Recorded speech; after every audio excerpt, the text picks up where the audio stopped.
ಅಪ್ಪಯ್ಯ ಇದೇ ಜಾಗದಲ್ಲಿ ಎಂತಕ್ಕೆ ಮಾಯ ಆದದ್ದು? ಇದೇ ನಮ್ಮ ಮೂಲ ಮಗ.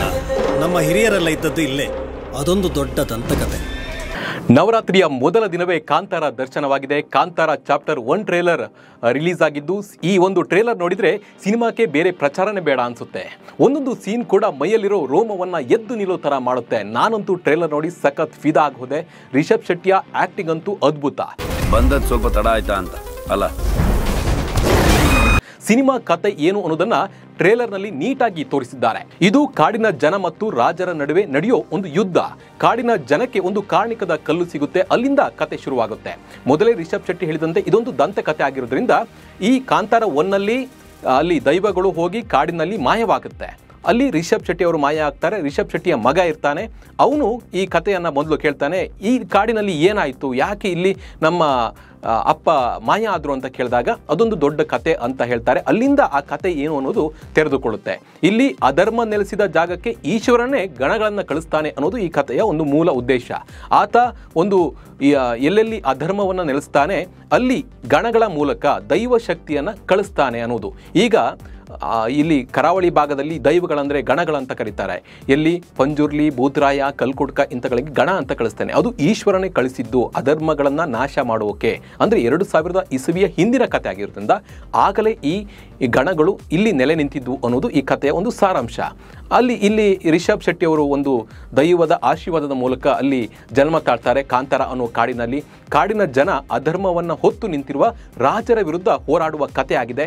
ಕಾಂತಾರ ಅನ್ನೋ ಕಾಡು ಇರುತ್ತೆ, ಅಲ್ಲಿ ಜನ ವಾಸ ಮಾಡ್ತಾ ಇರ್ತಾರೆ. ಅವರು ಅಲ್ಲಿ ನೆಕ್ಸ್ಟು ರಾಜರ ಬಳಿ ವ್ಯಾಪಾರಕ್ಕೆಲ್ಲ ಹೋಗ್ತಾರೆ, ತಾವು ಬೆಳೆದಿದ್ದು.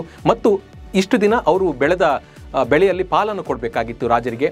ಆ ಪಾಲನ್ನು ಕೊಡಲ್ಲ ಅಂತ ಹೇಳ್ತಾರೆ. ಅಲ್ಲಿ ರಿಷಬ್ ಶೆಟ್ಟಿ ಅವರೇ ಮೇನ್ ಕ್ಯಾರೆಕ್ಟರ್ ಆಗ್ತಾರೆ. ಇಡೀ ತಂಡವನ್ನು, ಕಾಡಿನ ಜನರ ಒಂದು ನಾಯಕನಾಗಿ ನಿಲ್ತಾರೆ. ನೆಕ್ಸ್ಟು ಆ ರಾಜ ಮನೆತನದಲ್ಲಿರ್ತಕ್ಕಂಥ ಯುವರಾಣಿ ಜೊತೆ ರಿಷಬ್ ಶೆಟ್ಟಿಗೆ ಲವ್ ಆಗುತ್ತೆ. ಅಲ್ಲಿ ರುಕ್ಮಿಣಿ ವಸಂತ್ ಅವರು ಅಲ್ಲಿ ಯುವರಾಣಿಯಾಗಿ ಒಂದು ಅಭಿನಯವನ್ನು ಮಾಡಿದ್ದಾರೆ. ಟ್ರೇಲರ್ ನೋಡಿದವರಿಗೆ ಸಿನಿಮಾ ನೋಡೋ ಕ್ಯೂರಿಯಾಸಿಟಿ ಹೆಚ್ಚುತ್ತಲೇ ಹೋಗುತ್ತೆ ಬಿಟ್ಟರೆ ಕಮ್ಮಿ ಆಗಲ್ಲ. ಯಾವಾಗ ಇನ್ನು ಕೇವಲ 10 ದಿನ ಮಾತ್ರ ಈ ಒಂದು ಸಿನಿಮಾ ರಿಲೀಸ್ಗೆ ಇರೋದು. ಆ 10 ದಿನ ಹೆಂಗೆ ಕಳೆಯೋದೇ ಒಂದು ದೊಡ್ಡ ಒಂದು ವಿಘ್ನ ಆಗಿದೆ. ಅದು ಯಾವಾಗ 10 ದಿನ ಯಾವಾಗ ಕಳೆದು ಹೋಗುತ್ತೆ, ಯಾವಾಗ ಈ ಸಿನಿಮಾವನ್ನು ನೋಡ್ತೀವಿ ಅನ್ನೋ ಕ್ಯೂರಿಯಾಸಿಟಿ ಈ ಟ್ರೇಲರ್ ನೋಡಿದ ಮೇಲೆ ಹೆಚ್ಚುತ್ತೆ ಹೋಗುತ್ತೆ. ಮೇಕಿಂಗ್ ಅಂತೂ ಅತ್ಯದ್ಭುತ ಅಂತಲೇ ಹೇಳ್ಬೋದು. BGM ಅಂತೂ ಸಖತ್ ಕಿಕ್ ಕೊಡುತ್ತೆ. ಇದು ಒಂದು ಬೆಂಕಿಯ ಕತೆ, ಗುಳಿಗ ಮತ್ತು ಈಶ್ವರನ ಕತೆ ಆಗಿರುತ್ತೆ. ದೈವ ಮತ್ತು ದೇವರ ಕಥೆಯನ್ನು ಒಟ್ಟಿಗೆ ತೋರಿಸಲಾಗಿದೆ. ರಿಷಬ್ ಶೆಟ್ಟಿ ಮಾತ್ರ ಸಖತ್ ಆಗಿ ಕಾಣಿಸ್ಕೊಂಡಿದ್ದಾರೆ. ಟ್ರೇಲರ್ನಲ್ಲೇ ಕಾಂತಾರ ಚಾಪ್ಟರ್ 3 ಒಂದಷ್ಟು ಕತೆ ಇದೆ ಅನ್ನೋದನ್ನು ತೋರಿಸ್ಕೊಟ್ಟಿದ್ದಾರೆ.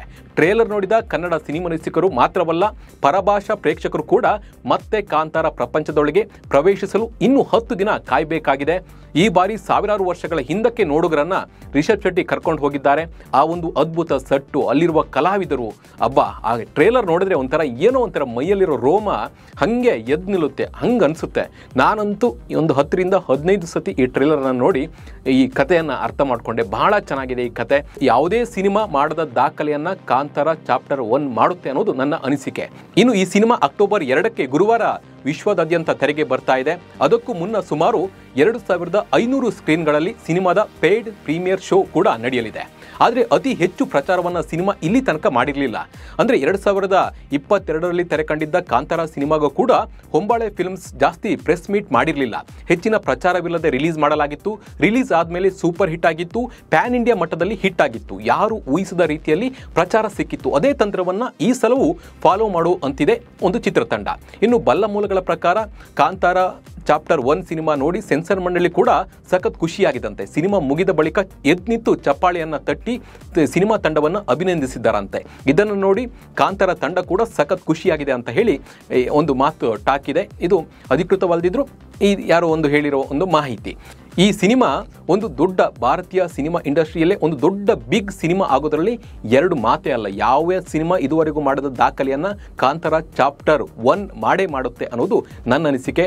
ಇನ್ನು ಈ ಸಿನಿಮಾವನ್ನು ಯಾಕೆ ಪ್ರಚಾರ ಕೊಟ್ಟಿಲ್ಲ, ಇಷ್ಟು ದಿನ ಪಿತೃಪಕ್ಷ ಇತ್ತು. ಆರಂಭದಲ್ಲಿ ಯಾವ ಪಿತೃಪಕ್ಷದಲ್ಲಿ ಯಾವ ಒಳ್ಳೆ ಕೆಲಸಗಳನ್ನು ಮಾಡಲ್ಲ, ಹಾಗಾಗಿ ಇದು ಬೇಡ ಅಂತ ಹೇಳಿ, ಪ್ರಮೋಷನ್ ಮಾಡೋದು ಬೇಡ ಅಂತ ಹೇಳಿ ಚಿತ್ರತಂಡ ತೀರ್ಮಾನಿಸಿದ್ರು. ಇವತ್ತು ನವರಾತ್ರಿ ಆರಂಭ ಆಗಿದ್ದರಿಂದ ಟ್ರೇಲರ್ ಬಿಡುಗಡೆ ಮಾಡಿ ಸಿನಿಮಾದ ಮೇಲೆ 100 ಪಟ್ಟು ಕ್ಯೂರಿಯಾಸಿಟಿಯನ್ನು ಚಿತ್ರತಂಡ ಹೆಚ್ಚಿಸಿದೆ. ನಿಮಗೆ ಈ ಟ್ರೇಲರ್ ನೋಡಿ ಏನು ಅನಿಸ್ತು, ಇದರ ಬಗ್ಗೆ ನಮಗೆ ಕಮೆಂಟ್ ಮೂಲಕ ತಿಳಿಸಿ. ನಮಸ್ಕಾರ.